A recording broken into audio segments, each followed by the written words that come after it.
விவசாயம் பண்ண உடனே அதை என்ன செய்யலாம், என்னட்ட வந்து விளைய வச்ச உடனே இந்த நிறுவனங்கள் எடுக்குமா.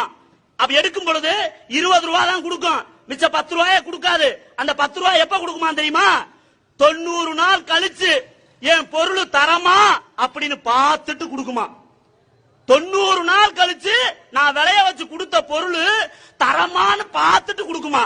ஐயோ, நாங்க இங்க கடலை விவசாயம் பண்றோம், நேரடி விவசாயி கிட்ட போடுறோம், வியாபாரி வர்றாரு, 35,000 ரூபாய்க்கு கடலை போட்டோம்னா 30,000, அன்னைக்கே 35,000 ரூபாய் வாங்கினா தான் போச்சு.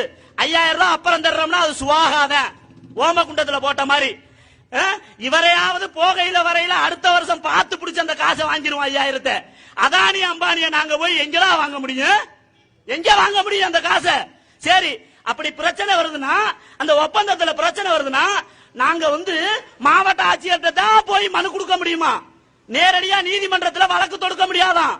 இந்த பிரச்சனையில மாநில அரசும் மத்திய அரசும் பங்கு பெறாதான்.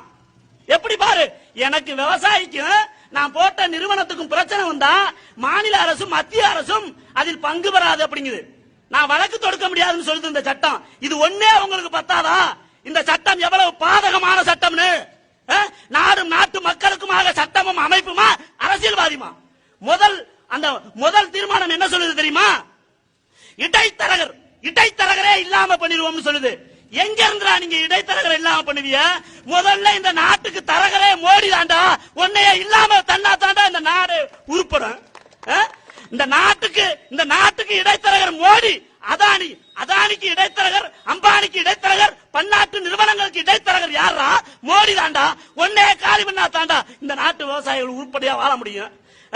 மாநிலத்தின் இடைத்தரகர் யார்? மண்ணுமுட்டி பழனிசாமி தானே இந்த மாநிலத்தின் இடைத்தரகர். உங்களுக்கு தெரியுமா தெரியாதா? இந்த சட்டத்துல என்ன சொல்றாரு?